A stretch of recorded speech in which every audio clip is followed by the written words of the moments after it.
Vamos a continuar con las clases esta mañana, continuando viendo lo que estamos estudiando esta semana, esta serie de mensajes que estamos viendo titulado Quitando el Techo, porque es algo hermoso, precioso que podemos aprender como creyentes a cómo quitar el techo sobre nuestras vidas, cómo podemos caminar con un cielo abierto, qué es lo que sucede cuando podemos quitar el techo, y vamos a estudiar más, vamos a ver más principios esta mañana en la palabra de Dios y vamos a continuar también con la clase mañana. Pero una vez más queremos ir a Marcos capítulo 2. Estamos en Marcos capítulo 2, es nuestro pasaje principal esta semana y vamos a ver los primeros 12 versículos, ¿no? Quiero leer el pasaje una vez más y empezamos a ver otros principios. Ayer hemos podido ver solo el primer versículo, ¿no? Algunos principios, entonces vamos a seguir adelante y ver más cosas esta mañana. Pero en Marcos 2, el primer versículo, dice la palabra: entró Jesús otra vez en Capernaum. Hemos visto que Capernaum significa villa o aldea de consuelo, ¿no? Es el lugar donde Jesús está, ¿no? Entonces, cuando necesitas consuelo, cuando necesitas consolación en tu vida, necesitamos correr hacia Jesús, a buscar su presencia, a buscar su palabra. Eso es algo hermoso de poder portar la presencia de Dios y tener una reserva de la palabra de Dios en nuestras vidas. Podemos ser usados en las vidas de otras personas para traer consolación a sus vidas, ¿no? Cuando están pasando por un tiempo de aflicción y sufrimiento, ¿no? Pero significa Capernaum villa o aldea de consuelo. Y dice, otra vez en Capernaum, después de algunos días, y se oyó que estaba en casa. Hemos pasado mucho de la clase ayer hablando de este principio, de este sonido de alabanza, este sonido de adoración, que queremos ser un pueblo que conoce el ruido de gozo. Queremos ser un pueblo que tenemos las altas alabanzas en nuestras gargantas, ¿no? Entonces queremos ser verdaderos adoradores, ¿no? Hemos hablado un poco ayer de qué es lo que significa adorar en espíritu, qué es lo que significa adorar en verdad. Pero es un sonido de alabanza y adoración que puede ser escuchado, ¿no? Entonces algo fuerte lo que el Señor está haciendo y cómo debemos hacer nuestra alabanza. En el versículo 2 dice, e inmediatamente se juntaron muchos, de manera que ya no cabía ni aún a la puerta, y les predicaba la palabra. Entonces vinieron a él unos trayendo un paralítico, que era cargado por 4, y como no podía acercarse a él a causa de la multitud, una vez más, todos esos somos principios que vamos a estar viendo, descubrieron el techo de donde estaba, y haciendo una abertura, bajaron el lecho en que yacía el paralítico.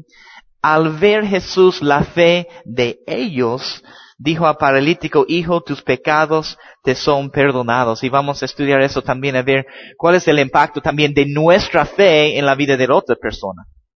Que podemos tener fe y Jesús puede ver la fe que nosotros tenemos y puede sanar a otra persona también. Entonces algo poderoso, es un principio, es uno de los fundamentos también en la doctrina de Jesús. Lo que encontramos en Hebreos 6, uno de los primeros fundamentos es la fe en Dios o la fe hacia Dios, ¿no? Pero dice, al ver Jesús la fe de ellos, dijo al paralítico: hijo, tus pecados te son perdonados.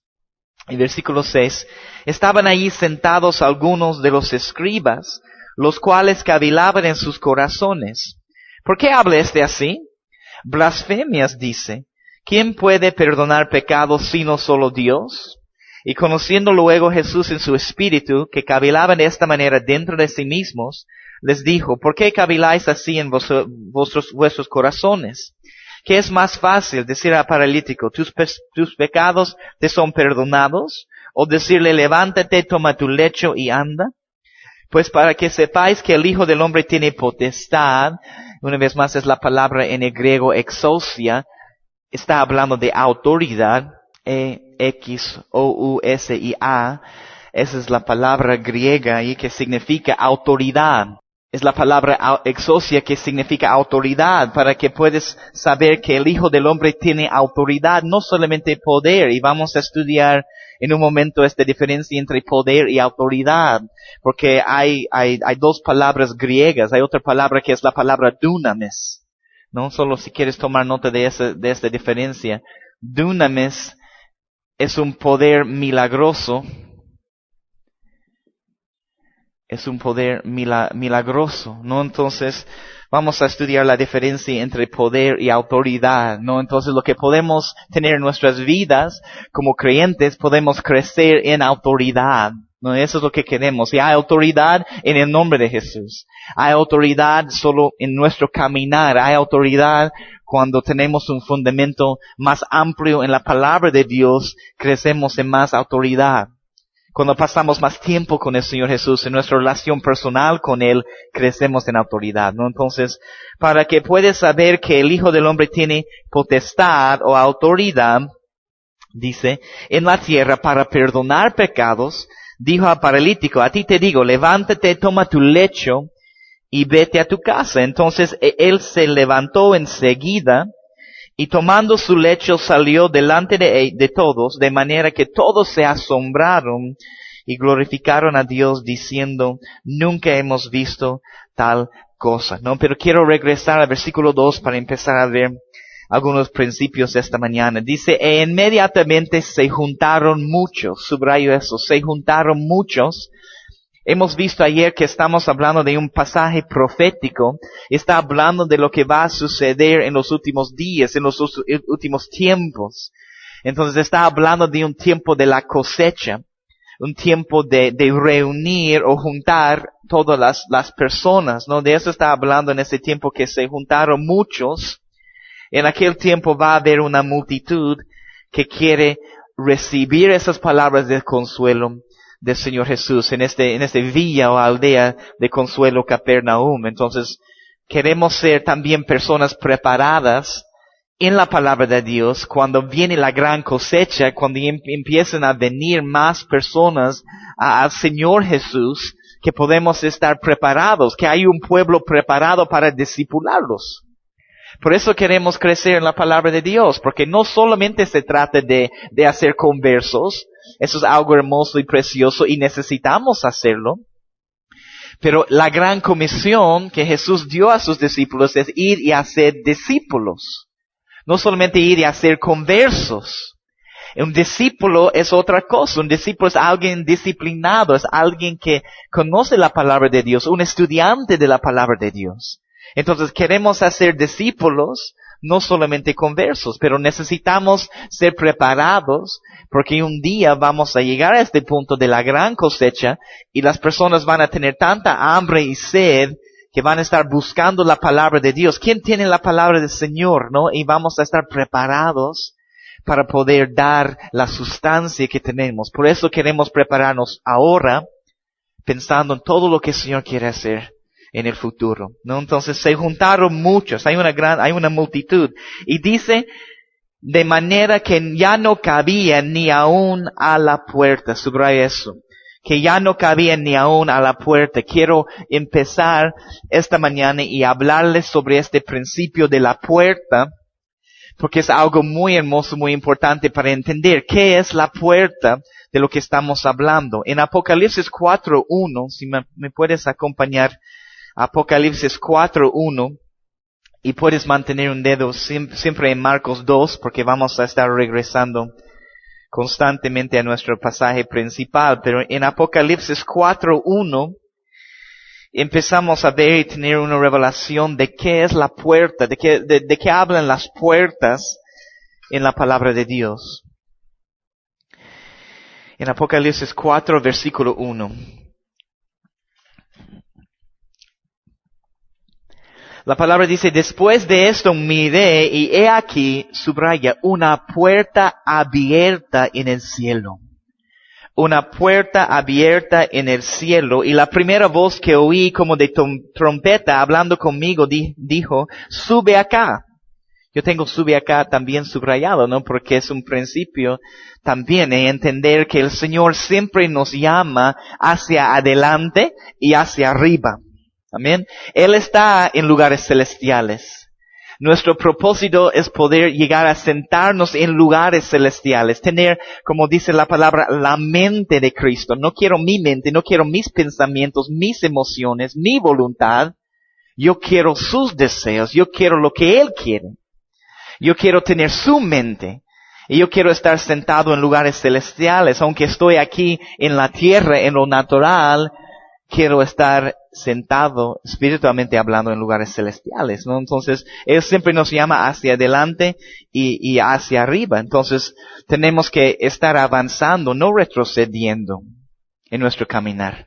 Como les dije, el fuego que tenemos, esta pasión que tenemos por el Señor Jesús, debe ser más fuerte cada día de nuestras vidas. Si vemos que nos estamos secando, se está enfriando la pasión, el amor que tenemos para el Señor Jesús, estamos haciendo algo mal, estamos equivocados, porque el fuego debe ser más fuerte cada día en nuestras vidas. El cuerpo de Cristo necesita una revelación de eso, porque muchas personas están tan fríos en su caminar con el Señor y alguien nuevo recibe al Señor Jesús y cuando los nuevos conversos muchas veces tienen mucho ánimo, están muy emocionados, ¡ay, recibí al Señor Jesús! Y por 3 meses están, ¡ah! No, soy el rey del mundo, ¿no? Entonces, pero después los que han sido cristianos por muchos años y que ya están ya secos, pero así es al principio. Ya vas a ser como nosotros. ¿Y por qué? Porque nadie estaba ahí para enseñarles. No es solo recibir al Señor, es el proceso de discipulado. Y que el fuego debe ser más fuerte. No enfriarnos, ¿no? Entonces queremos avanzar, no queremos retroceder. La palabra dice, no queremos ser como ellos que retroceden para perdición. Queremos avanzar, siempre crecer en nuestras vidas, ¿no? Entonces, cuando tomamos un descanso de caminar con el Señor, no nos quedamos en el mismo lugar. Pensamos muchas veces, eso es lo que he logrado, me voy a descansar y me voy a quedar en este mismo lugar. Pero en realidad, si no estamos avanzando, estamos retrocediendo. Me gusta usar este ejemplo de las gradas eléctricas. Están bajando las gradas eléctricas y tú estás subiendo. ¿Qué tienes que hacer? Tienes que seguir caminando. Tienes que tomar un paso para subir porque las gradas están bajando, ¿no? Pero si te quedas en un solo lugar, es como que vuelves otra vez ahí abajo. Entonces tenemos que estar siempre caminando, siempre avanzando en nuestro caminar. El Señor nos llama, dice, sube acá. Y yo te mostraré las cosas que sucederán después de estas cosas, ¿no? Entonces, ¿qué es esta puerta? Toma nota también en Mateo 25, los primeros 13 versículos. Mateo 25, 1 a 13. Es la parábola, está hablando de las 10 vírgenes. Y vemos que hay 5 vírgenes prudentes que están preparadas, que tienen aceite en su lámpara. Hay 5 vírgenes insensatas, dice, que no estaban preparadas, no estaban listos para recibir al novio. Y al final dice, déjame leer esto. Quiero leer el último versículo ahí, Mateo 25, 13. Déjame solo leer este pasaje. Rápido voy a leer esos 13 versículos para que podamos entender el contexto de esta puerta.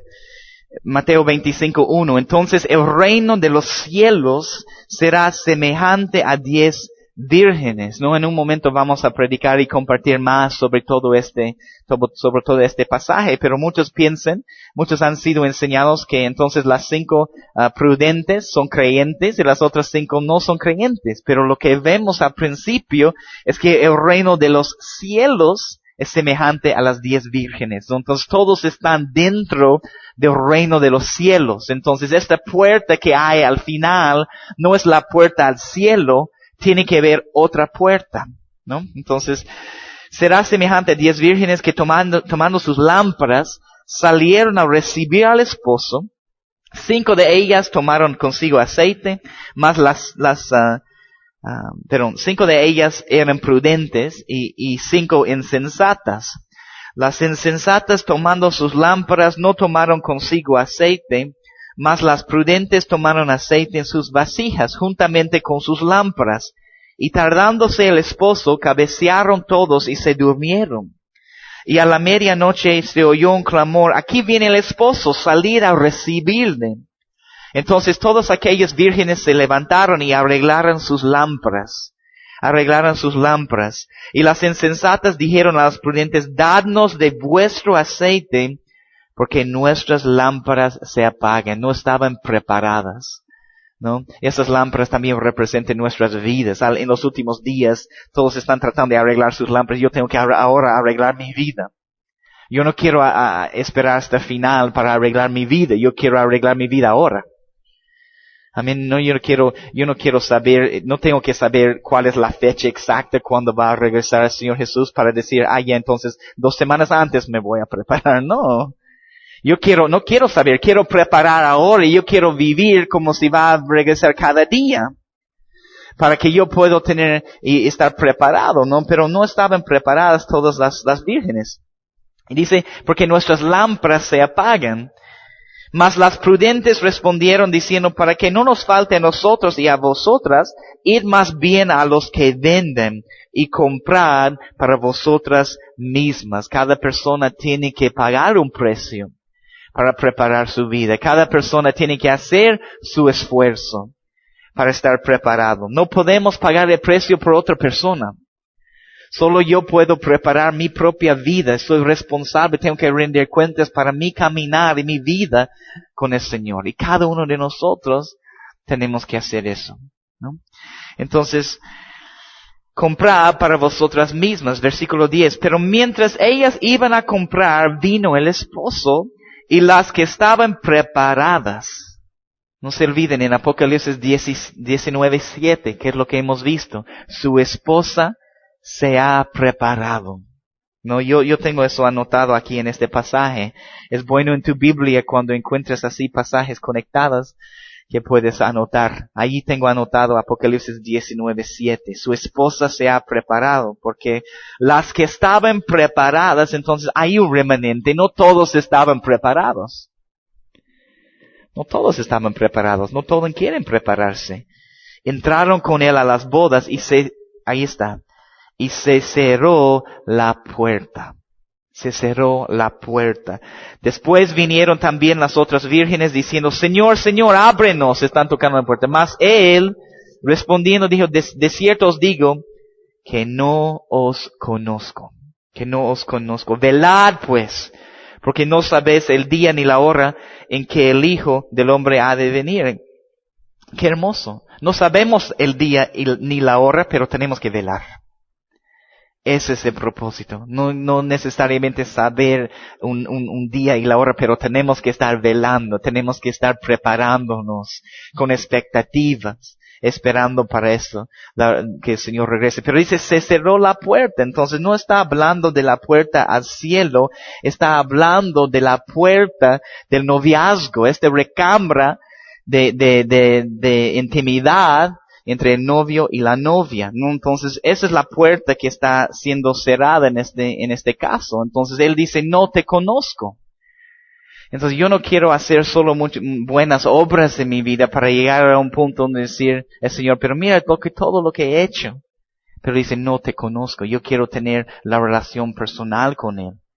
Que Él me puede conocer, es lo que quiero para ustedes también, ¿no? Entonces, esa es esta puerta también de lo que estamos hablando. Pero en este pasaje vemos que hay una multitud a la puerta y queremos ser verdaderos discípulos, queremos ser verdaderos adoradores, queremos prepararnos para tener acceso y entrar en esta puerta, ¿no? Entonces se juntaron muchos van a desear conocerle a Jesús en la intimidad. Entonces por eso tenemos que aprovechar bien nuestro tiempo ahora. ¿Amén? Entonces, para entender, quiero ver algunos otros pasajes que hablan sobre las puertas. Vamos un momento, o toma nota, Isaías 6, 3-4.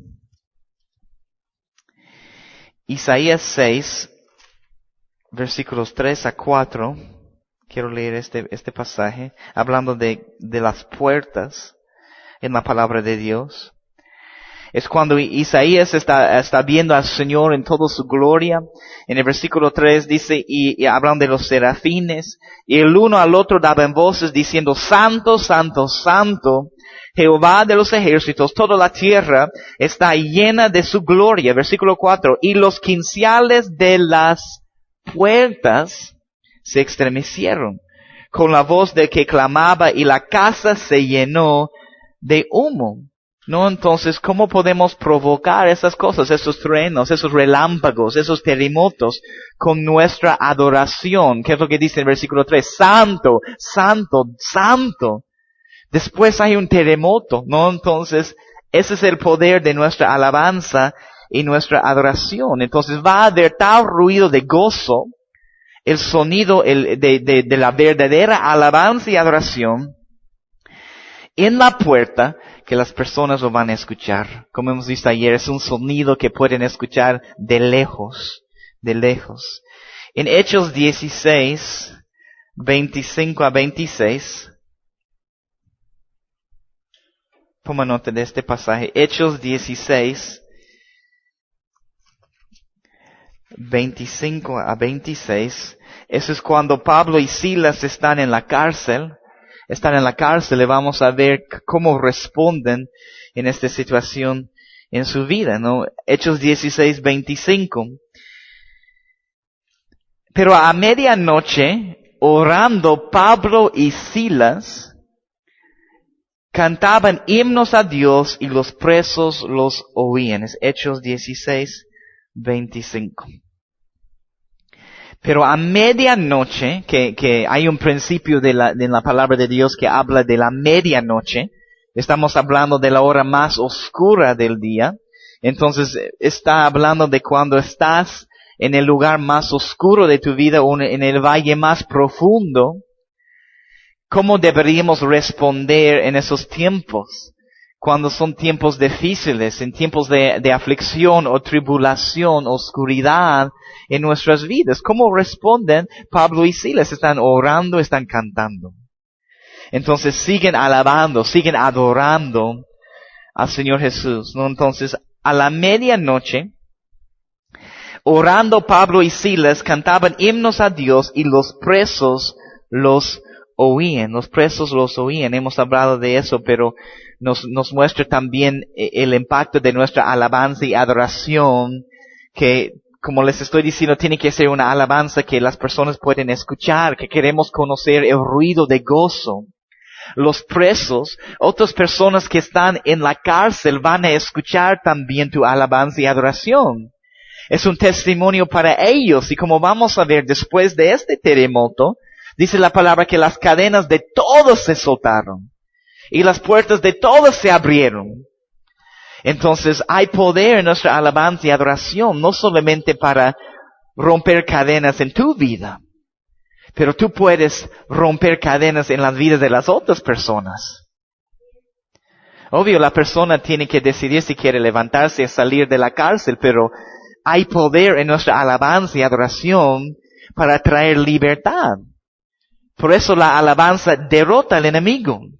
Por eso es una de nuestras armas más poderosas que tenemos para vencer el enemigo. Hemos visto en Salmo 149:6, ¿qué es lo que dice el pasaje? Que las altas alabanzas estén en sus gargantas y la espada de dos filos en su mano. Y después habla de cómo traer esta venganza y vencer al enemigo con estas cosas. Con nuestra alabanza y con la palabra de Dios podemos vencer al enemigo y caminar más victoria, ¿no? Entonces dice, y los presos los oían, versículo 26, entonces sobrevino de repente un gran terremoto, de tal manera que los cimientos de la cárcel se sacudían, y al instante se abrieron todas las puertas, y las cadenas de todos se soltaron.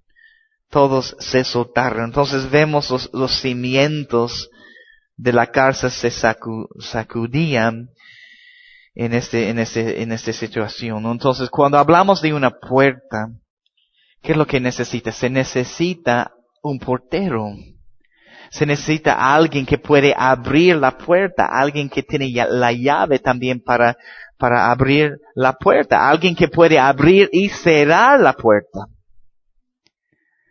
Entonces, si tratamos de entrar en ciertos edificios, nos van a preguntar, ¿ya quién eres? ¿Qué estás haciendo? ¿No?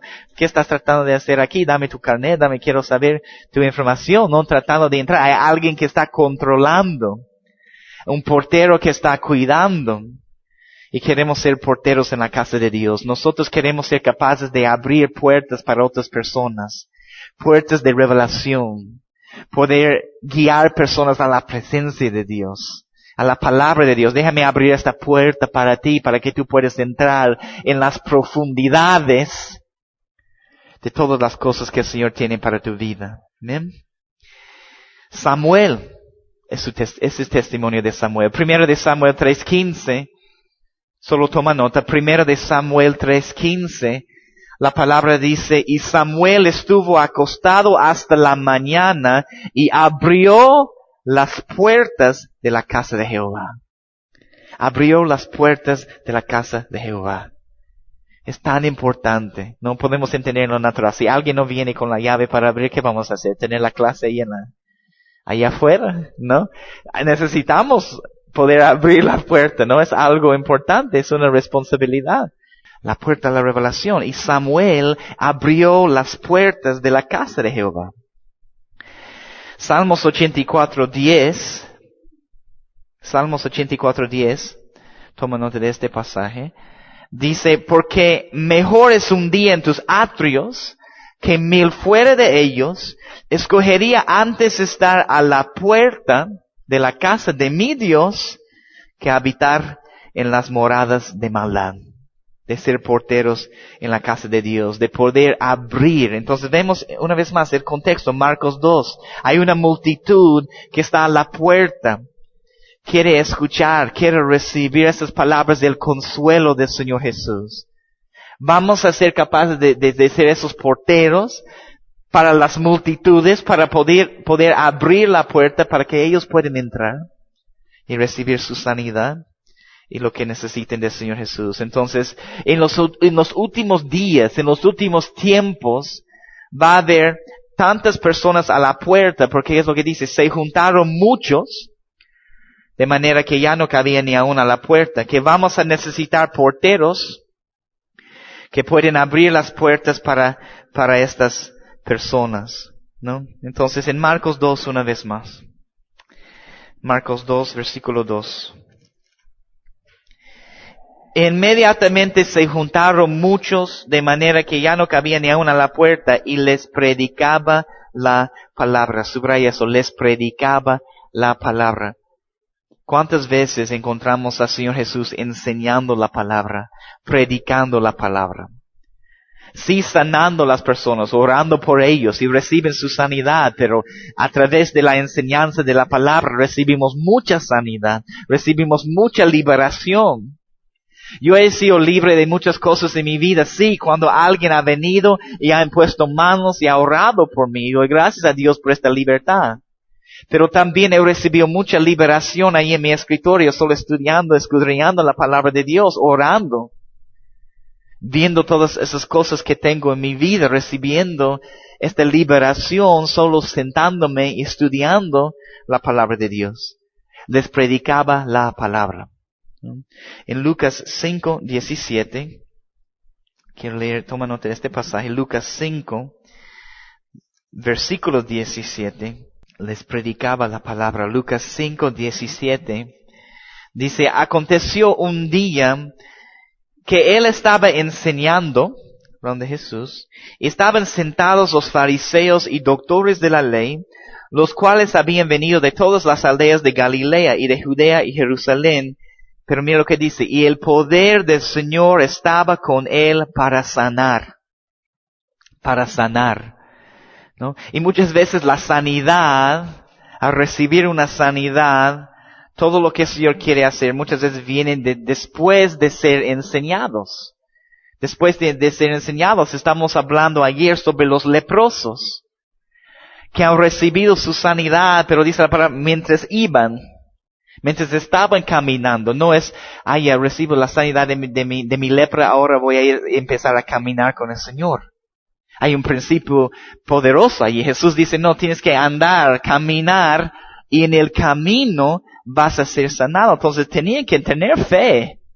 Esos leprosos que mientras estoy caminando hacia el sumo sacerdote, no sé cómo, pero voy a recibir mi sanidad, pero tengo que estar caminando. Entonces, eso es un principio para nosotros. En el camino recibimos mucha sanidad y liberación. Como les estaba diciendo, no es, ya tengo que arreglar mi vida y una vez que todo está bien, voy a ir a la iglesia o voy a empezar a caminar con el Señor. No soy digno de ir a la iglesia en este tiempo en mi vida. Bienvenido, nadie es digno. Nadie es digno. Todos enfermos aquí. Todos queriendo sanidad y liberación en nuestras vidas. Pero mientras iban, es un principio tan precioso, ¿no? Pero viene después de ser enseñados, viene en el tiempo de recibir la palabra de Dios, recibimos mucha sanidad y liberación. Hablando un poco más sobre la puerta, en 2 de Samuel 23, queremos ser esos porteros en la casa de Dios, poder abrir puertas para otros creyentes, abrir puertas a revelación, a todas esas cosas para su vida. 2 de Samuel 23, 14 a 17. Hablando de los valientes de David, ¿qué es lo que sucede en este pasaje? 2 de Samuel 23, 14 a 17. Dice, David entonces estaba en el lugar fuerte y había en Belén una guarnición de los filisteos. Y David dijo con vehemencia, ¿quién me diera a beber del agua del pozo de Belén? Mira lo que dice, que está junto a la puerta, que está junto a la puerta. Entonces los tres valientes, solo tres, los tres valientes irrumpieron por el campamento de los filisteos y sacaron agua del pozo de Belén que estaba junto a la puerta y tomaron y le trajeron a David, mas él no la quiso beber, sino que la derramó para Jehová, diciendo, lejos sea de mí, oh Jehová, que yo haga esto. He de beber yo la sangre de los varones que fueron con peligro de su vida. Y no quiso beberla. Los tres valientes hicieron eso. También es un pasaje profético de un grupo de valientes, un grupo de vencedores que va a poder ir y sacar este agua del pozo de Belén, pero que está junto a la puerta. Entonces el agua del pozo que el Señor necesita está junto a la puerta, y esos son aguas vivas. Por eso es un pasaje profético, representa esas aguas de la palabra y la presencia que en los últimos días el Señor quiere derramar sobre toda la tierra.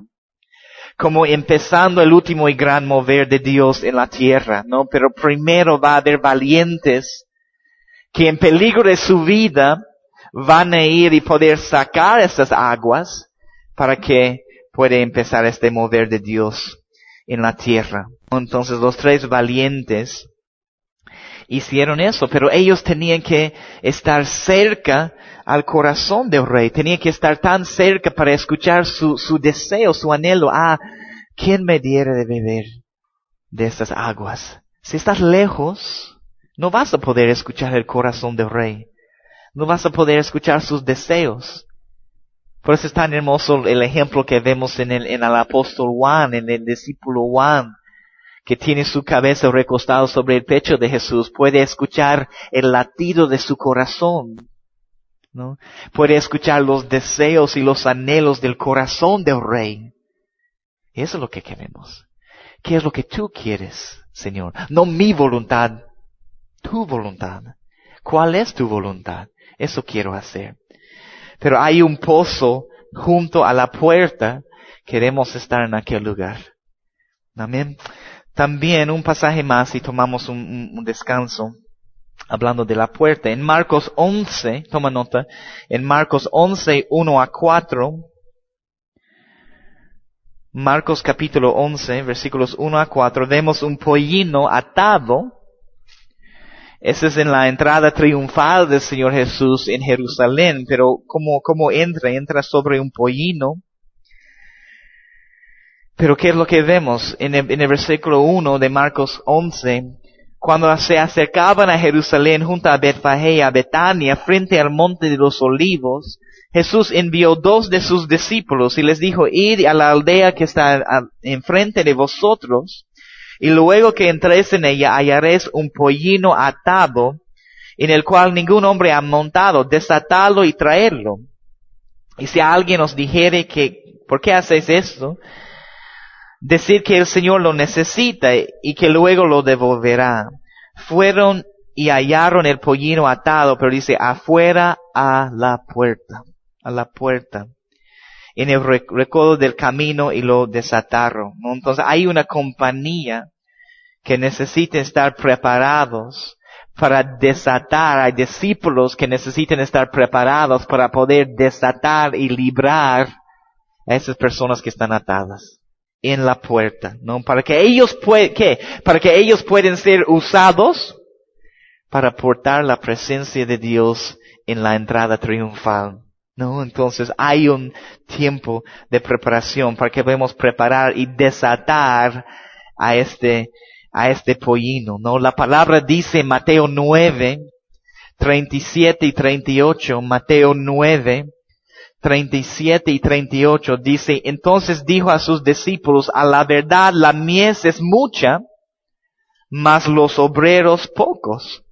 Déjame darte la definición de obrero, es maestro. Entonces la mies es mucha, mas los maestros, ¿dónde están los maestros? ¿Dónde están los maestros en la palabra de Dios? Por eso queremos estar aquí, por eso queremos prepararnos para tener una respuesta, para tener una reserva tan grande en la palabra de Dios, de ser maestros de la palabra de Dios. La mies es mucho, mas los obreros pocos, o los maestros pocos, ¿no? Entonces Jesús está enseñando, está predicando. Por eso queremos recibir una enseñanza en la palabra de Dios, de como dice Pablo a Timoteo, estas mismas cosas que has escuchado, que yo he compartido delante de muchos testigos, estas mismas cosas puedes enseñar a hombres fieles, idóneos, para compartir las mismas cosas. Por eso queremos llenarnos para poder vaciarnos, para poder compartir la palabra de Dios con otras personas. Amén.